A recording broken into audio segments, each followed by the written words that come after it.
Good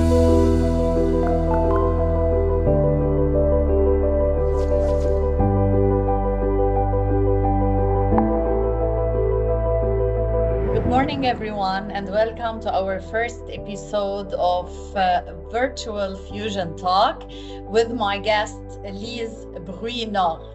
So, she's a master certified coach with International Coaching Federation and former senior executive at the European Bank for Reconstruction and Development. She currently chairs the ICF Global Enterprise Board, founded the Lise Bruynooghe Academy, and is an internationally recognized speaker on leadership, complexity, transformation. All hardcore as well for our nexus of sustainability and AI, including her TEDx talk, Dancing in the Moment. She coaches fast thinking, high performing leaders outdoors in the Swiss mountains and globally online, helping them reshape not only their organizations, but the systems they influence. So, Liz, when you look at today's world, what feels most complex to you right now? And where do you see leaders struggling the most?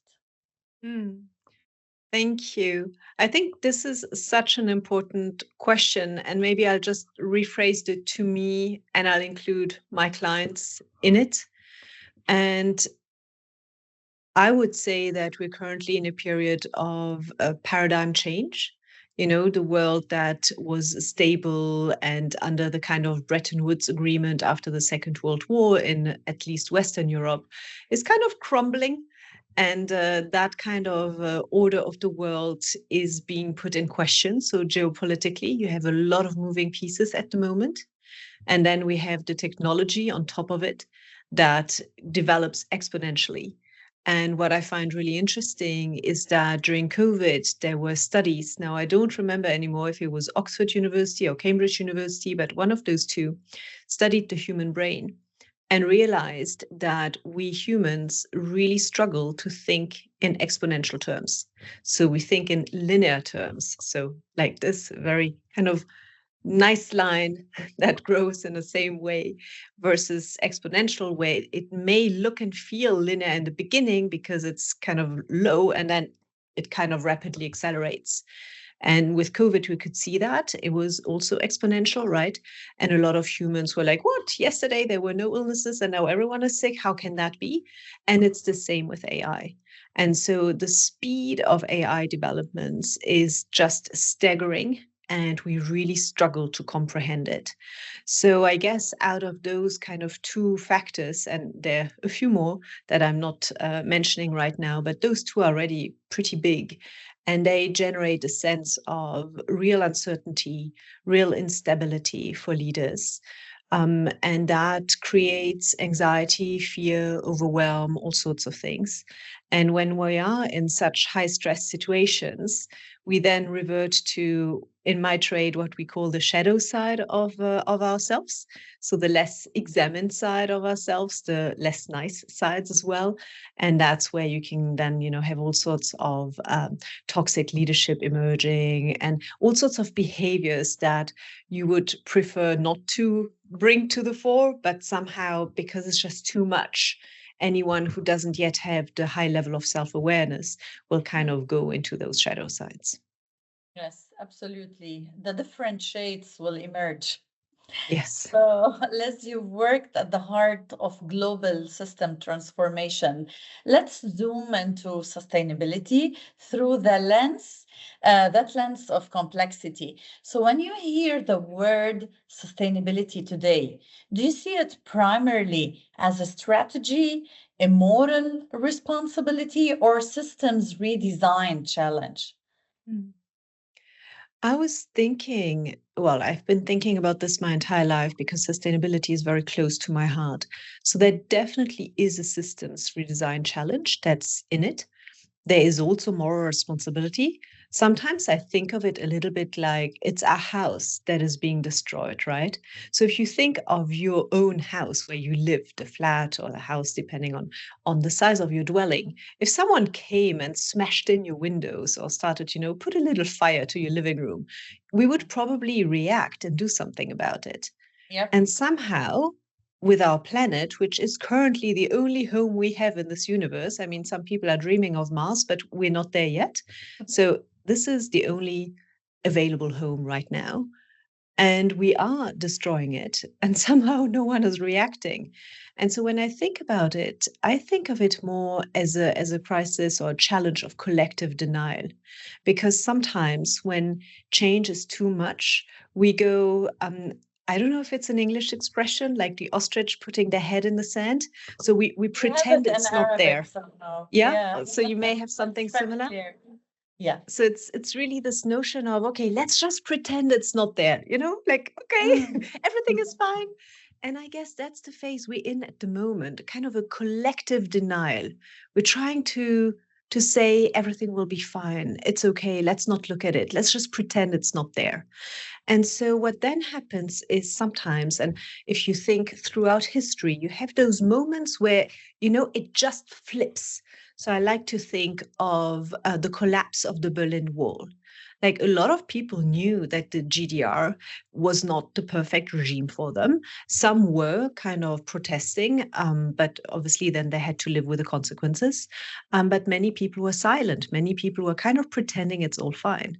But then at some point, something flipped, and the wall came down. And so I'm kind of still waiting for that moment to happen in the sustainability phase or space, to have this collective awakening where people realize, oh, okay, no, we've been blind to it. Let's wake up. And so that's why the sustainability leaders right now, they're so important, because and resilience, will come to speak about it possibly later, is so important, because you've got to keep at it until everyone wakes up. Keep being vocal, of course. Yes. Especially nowadays, the political will tamed, and it's even impacting businesses that don't feel the sense of urgency, unfortunately. Yeah. And the planet is still on fire. So, what differentiates leaders who can truly hold complexity without collapsing into oversimplification? Yeah. I think it's the absence of fear. If I can put it very kind of bluntly, they're not scared. The other differentiating factor is that it's important to understand complexity. And here there's a very simple model by Snowden called the Cynefin framework. So Cynefin. And that simply helps you to think through ordered systems where there's very clear cause and effect, and unordered systems where there is no clear cause and effect, and the cause and effect only becomes clear in hindsight. In hindsight, you're like, yes. But when you're in the middle of it, it's impossible, because everything is interlinked and intertwined, and one thing shifts another and shifts another, and it's it's completely impossible to foresee what will happen. Human systems are complex systems, so we don't have cause and effect. And a lot of leaders operate in complex systems thinking they are in the ordered space, thinking that there's very clear cause and effect. And so first you need to understand that difference. And then you obviously need to understand, okay, if there is a different world, ordered world and the unordered world, how do I need to adapt my tools, my frameworks, the way I approach things? And so here, one very simple model that I use is OLA-X. So it's observe, love, act, and iterate, which in essence is just a cycle of you observe, you look at the situation, you take in all the data, all the information, and then you do something. It's a little thing, an experiment, a small step. And then you observe again and you're like, oh, what changed? Did it change in the direction I was hoping it would change, or did it change in another direction? And so that's where the iterate comes in. You do it again. So it's really a cycle of observing, acting, observing, acting, observing, acting, the iterate. And the love comes in because it's so important to be done with empathy, with compassion towards yourself and others. Yeah, because the more you know, and you're recalibrating by zooming out and reorganizing and iterating, you will be able to make a difference when you said love, because you will care about it. Without Yes. caring, I don't think anyone will do the extra mile as well, or have the consistency in effort. Yes. So you coach leaders less in nature. And this is fascinating. What does nature teach us about sustainable leadership that boardrooms often forget? Mm. So much. I think I'll just stick to, maybe 46 very little examples. Mhm. So let's take the seasons. Nature is seasonal. So is leadership.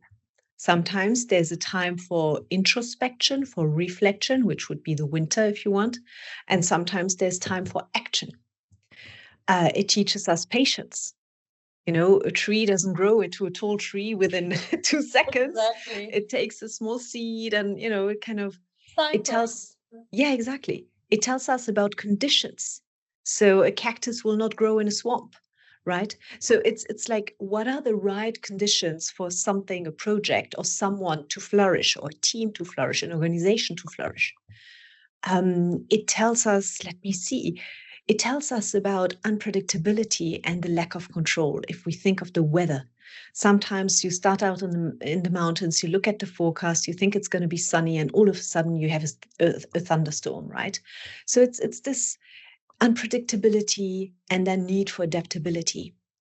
It teaches us about ecosystems. If you look at forests, it's a collaboration between different tree species. Some of them give shade, others give back water. Like, it's literally all connected and supporting one another between Mhm. trees, but then you have fungi come in as well, and little, Exactly. The roots, insects, the whole etc. communication beneath Yes, the soil. yes. Fascinating. And you mentioned communication. There is communication in forests, for example.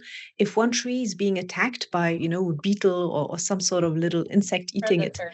Yeah. it kind of pushes signals to trees that are kilometers away so that they can grow, maybe some bitter taste in their leaves, and so that they're not being attacked.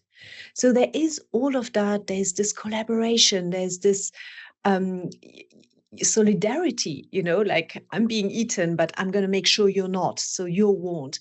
And Yeah. I find this really interesting. If we look at the animals, you look at ants, you look at birds, how they organize in bigger societies and communities. And I love to read up about that and to then ponder on, what does it teach us for a large organization? What can, say, Nestle learn from the way ants organize themselves or birds organize themselves? So I'll stop here because my list is long. I have many, many more examples, but there's Yeah. a lot to be learned in terms of the parallels that you can see in nature and in leadership. It is truly inspiring. And as well, some companies, they are adopting the biomimicry because they're Mhm. looking at nature to mimic as well the cycles, the innovation process, what is there, in order to find answers in their research and development, in product development. So I think this could be a whole episode by its own, or a master class. Really, nature is our master. So let's move to another theme, Liz. As technology accelerates and AI becomes embedded in decision making, the definition of leadership is shifting. So, in a world where AI can optimize decisions rapidly, what must remain deeply human in leadership? Mm. I find this question so challenging Yeah. because, in a way, it is deeply philosophical, right? What is human? What is even human? Mm-hmm. And somehow I find, when I listen to those conversations, there are lots of them right now, right? In podcasts and papers and on social media around, oh, this is human, this is not human. And I find that very often with the word human, we associate the positive traits. as if we would want to forget all the negative stuff that we've done as humans. I mean, Yeah. if we look at history, history is full of it. If we look even at today's times, it's still full of it. We Mhm. can be so cruel to one another, Yeah. and that is human. So I struggle with the question in that sense. And then the question, I guess, points to something else. Is, I guess, underlying that is, are we replaceable by AI? Do you think we can be fully replaced? And honestly, looking at the pace of change and listening to interviews like OpenAI's CPO, who shared that, frankly, he has visibility as to what the next 3 weeks look like. He can he can take an educated guess at the next 2 months, and beyond that, he has no clue. And my husband works with AI all day in. He's a quant, so he codes, or he used to code, because now the AI codes for him. He reviews the code, but he doesn't code. He hasn't coded in a very long time because the AI got so good at it. Yeah. And so I have a lot of conversations with him as to what he's seeing in his work. And he also says, I don't know, maybe 2 weeks from now it'll be completely different again. The pace is humongous. And so right now, today, I can tell you that, for example, if I look at coaching, there's certain things in coaching, what we call transactional coaching. So goal setting, looking at, your vision, what you want to do, breaking it down into actionable chunks, etc. All of that can be done by AI really, really well. The part that's still right now, today, is not yet kind of in AI territory is the coaching the person, the who. So in a way, if you want to think about it, a lot of us have a facade for the professional work. And so that is what we also show to the AI. So the AI can coach us on the kind of outwardly visible stuff. Yeah. But inside, our deepest fears, our deepest longings, our deepest insecurities, if we don't show them to the AI will never know. Whereas Exactly. when you work with a human coach, they may feel it if they're well trained. I may feel my stomach tightening a little bit when I listen to you. And then I know there is a fear somewhere hiding in you. And so then I would obviously ask you about it. And because I'm a human and you are with me, you can't close your computer or close the app and just leave me be, right? So you are in relationship with me. And so in that way, that relationship forces you to look inside.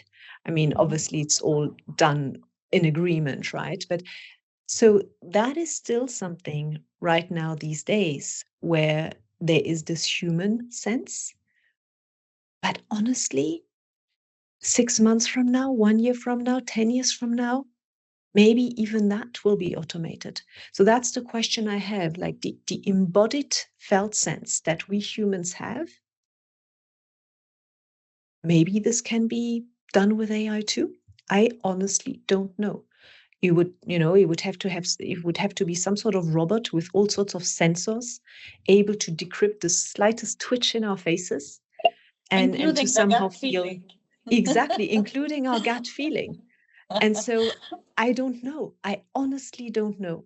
But what I know is that I want to remain open to the idea that it may very well happen, because I don't want to put my head in the sand and be like, no, no, no, no, everything is fine. This is, I guess, too short term. Yeah. It is evolving at rapid speed, and yes, we don't know. And I love that you didn't take, when you say humanize something or the human side, as if we are angels and saints. We have our drawbacks, even in leadership, even at the boardroom. And there's the yin and yang. So let's see what we Exactly. are going to feed AI, if it's going to be a better version of the person or persona of a human being. So fast thinking leaders, they struggle with focus and presence in an age of algorithmic acceleration. How can they consciously choose where to place their time and energy? Mm. And I think you have the answer in your question. It's the consciously and the choosing. And so, in a way, focus, presence, it's like a muscle. I like to think of it like a muscle. And so if I don't go running or if I don't exercise, well, my body will look like the body of someone who doesn't exercise. And when you go back to exercising for the first time, well, it's painful, it's slow, you need to motivate yourself, you may stop halfway because, you know. So, and it's the same with focus and presence. It's this noticing of, oh, I was meaning to read this thing, and now my attention went off to my phone or to something else, and to then choose, what do I want to do now? Do I want to stay on this app on my phone, or do I want to go back to what I was reading? And simply catching yourself. And the important piece here is the not judging yourself. Don't beat yourself up, because that's not, the world is tough enough as it is. So we need to be kind to ourselves. So you just catch yourself and then you choose, who do I want to be right now? Do I want to be distracted, or do I want to be focused? Okay, I want to be focused. Okay, back to focus. And if you do this sufficiently, noticing noticing back to focus, etc. Over time, the focus becomes easier and easier until it becomes second nature. But it's a muscle. It doesn't come overnight. And the one app that I love is called Waking Up by Sam Harris, and it's an app. I'm not paid for any of those recommendations, by the way. It's just, and what I love here is that he brings together a lot of thinkers from various schools of thoughts. So, some will also disagree. And there are talks, and there are meditations, and there are various resources there that really help you to channel your attention. Yes. And be very, very present to what is. So another very quick, well, something I do a lot with my clients is to help them reconnect with their bodies as well. So where do I, is my throat tight, or can I breathe freely? Where does my voice sit? Does it sit really deep down in my body, or am I talking here at this level? It's kind of noticing those shifts, because it has a lot of information about the system you're in, the person you're with, and about yourself as well. Yeah, so it's a lot of inner work and the intention to choose, to give agency to choosing and not to be dilutive by being distracted here and there. Correct. Yeah, and then choose where do you want to be present, because sometimes you want to glide across different platforms. You want to listen to this and read this and follow up on that. So our minds is becoming like opening many tabs on the PC, and that might glitch. And I like to think of it as, in design thinking, there's this process of the funnel, right? You open the funnel, like you were saying, lots of inspiration, lots of data points, everything coming in, and then you narrow, and then you open again and you narrow. And so to really have this choice of, am I opening right now, or am I narrowing? And the other point that comes to me as you were sharing is that if we start paying attention to this notion of choice, we will then notice how much in our lives we do on autopilot. Like, there's so much we just do without thinking. So for some, it may be, the waking up routine. You wake up, you do a certain set of actions, whether it's making coffee or taking a shower, and it's literally in automatic mode. It's like a zombie. And then all of a sudden you're like, okay, I'm done. It's a little bit like driving to work for some persons as well. It's suddenly, oh, I'm at work, And so having that real awareness of, what am I doing right now? And I find here a little trick that's really helpful is to disrupt the routine, to knowingly not have a routine, which is tricky because obviously the routine eases the cognitive load. So to knowingly disrupt it a little bit and do something different, because that brings back your attention. Voila. So we want to check as well if you were able to delve into fusion minds, and we're exploring how AI and sustainability, they can coexist as tools for systemic change. So we want to explore where coaching fits within that landscape. So when you look, Liz, at initiatives like Fusion Minds, Ed, our academy, building sustainability literacy because we want to democratize it, and Fusion Gen, where we're developing intelligent ESG tools. What role do you see coaching is playing alongside technology? Mm, mm. And I think we started talking a little bit about it, right? So there's one element of coaching, this transactional coaching of, okay, what is your goal? What do you want to use Fusion Gen for? Or what do you want to learn within Fusion Ed, right? So really having this higher level vision as to where you want to go for, and then breaking it down into goals, being very clear on your why, because at some point motivation will slip and the why allows you to kind of stay on track. So this is something these days you can probably have a nice chat with any AI tool and it will help you do that. You can do it with a coach as well, of course. But the where coaching still for now is kind of unique is more around the resilience. So I love how the Gaia tool is really helping people. It's accelerating the work, right? It's giving you access to a full team of sustainability experts and allows you to present the evidence that you need a lot quicker. So that's good. But then you hit with resistance. So maybe, the executive team is not interested or they paid lip service to it, but they don't really care. They don't give you any budgets. Like there will be a lot of obstacles. And I think that's where coaching really helps. So with a lot of my clients, what we work on is resilience, like how to keep going, how to keep motivated, how to even manage to, get out of bed in the morning with a swing in your step and still Clear believe that what purpose. you're doing, yeah, that this is not for nothing. And it is helpful at times. It feels sustainability like other professions, like very senior leadership, like CEO type jobs, is very lonely at times, very isolated at times. And to have someone who's in your corner, who with whom you can also kind of brainstorm your next steps and see how you can keep going is really helpful. So when I work with sustainability leaders, I also so it's a mixture. I'm also involved in some programs like the Sustain Labs Paris Climate Leaders.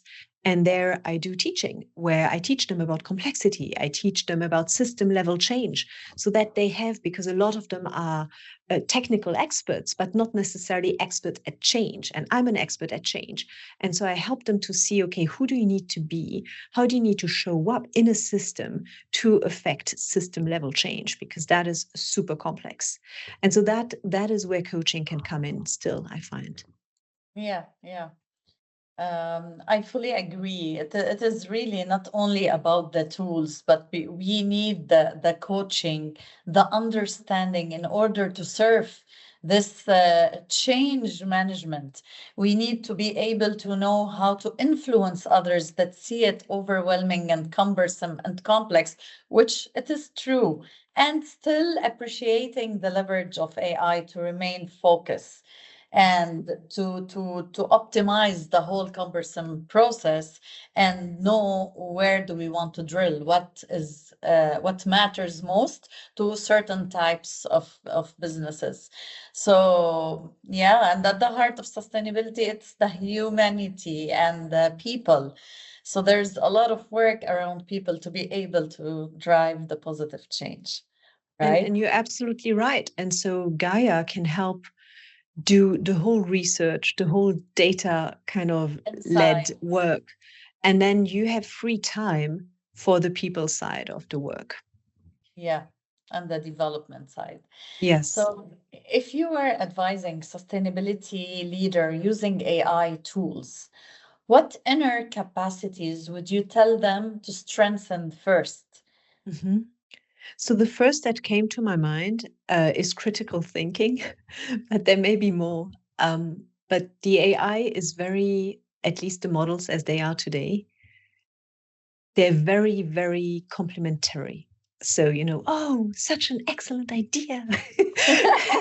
They keep and giving you, incentives to so feel uplifted. exactly. So, and I was thinking probably humility as well, because if you work the entire day with an AI that tells you how great you are, maybe, You'll at have some point, wings. yes, exactly.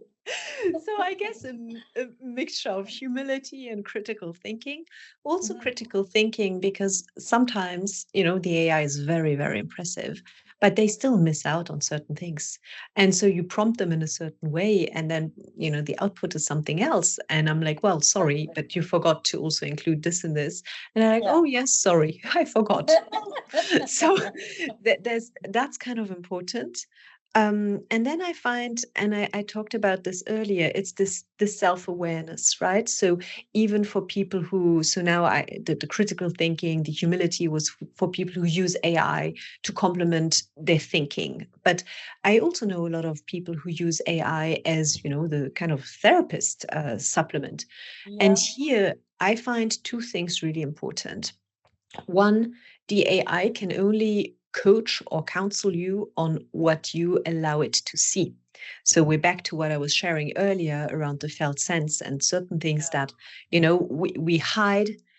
We don't want others to see, but if you have a well-trained human in front of you, the human will spot it and will be able to either challenge you if that's what you need, or very kindly and gently inquire in a very kind of respectful and soft way if that's what you require. It depends on the person. And then you have that kind of putting your feet to the fire type of moment where you can't just leave the room. And so there's this space of just being together with someone else that, Connection. Yeah. Genuine yes, connection. yes, and that gives you deeper self-awareness. And so that this is where, I would say there are certain areas where you work really closely with the AI, you stay humble, you stay critical. And then there's certain areas, for now, again, we don't know how things will evolve, where it is so much more helpful to have a human being with you because it will just give you that deeper self-awareness, and as a result also deeper resilience. The more self-awareness you have, the more resilient you will be. And back to our very first question in our conversation around complexity, you need resilience to be able to thrive in a very complex system. So those would be my points here. And I believe your points, they will reinforce the proper guardrails to Mm. ensure that as well the AI is being responsible and we are helping to shape as well the fence. That's a Of real course. concern, though, because the Mhm. race towards AGI in Silicon Valley and beyond, it's it's as if we had kids running a car race. I want to be first. I want to be first. And so my real concern is that because of the excitement and the thrill of wanting to be first, I think that it is highly likely that some of the guardrails are not in place. And then also there's stuff we don't know. So, Mm. look at the atomic bomb. Like, I don't think it was the scientists' intention to do something that is as destructive as that. But sometimes you have those unintended kind of side consequences. We had the same with the ozone hole due to some chemicals in those spray things. And so they will be unintended consequences. It's always like this. But then we Yeah, need, as a human race, to be fast enough to hopefully put some guardrails in place. And we don't know where they will be. We just don't know. we don't know. Let's see and let's do what we can do in the present. Yeah, So we want to move now to the fireside quick round, which I love it. So, Liz, are you ready? I am. One word that defines sustainable leadership. Resilience. Mhm. A leadership habit we should unlearn. Mm. Thinking that we can control everything. It's simply not true. Yeah. A quality AI can never replicate. For now, and I Yeah. very much hope it stays like this, the embodied felt sense. Mhm. Mountains or boardroom? Mountains. I want to join you in the mountains. Mm. If complexity were a dance, what would it look like? Mm. Improv, I think. Okay. So in a world accelerating with AI and overwhelmed by sustainability challenges, perhaps the real edge is not speed, but clarity and courage. Do you have any final message you want leaders tuning in today to remember? What would it be? Mm. So I love your two words of clarity and courage. These are beautiful words that I use a lot and that I see a lot in my clients as well once we've done the work. And I think I've always thought that, otherwise I wouldn't be a coach. But this notion of keep learning, keep being curious, keep exploring, keep experimenting would probably be my last kind of shout out to leaders. Great. So we have to continue being courageous, resilient, not to be in denial in order to drive sustainable change. And it is a world which is ever changing. So continuous learning is key, but not only from the books, but also from nature. Thank you, Liz, for the amazing session, the wisdom that you shared with us, and the practical advices. Thank you so much, Yasmine, for having me. It was a pleasure. It was our pleasure as well. Inshallah, we might have another episode, maybe delving more into things about nature and leadership. Thank you and wishing you a great day. And to our audience,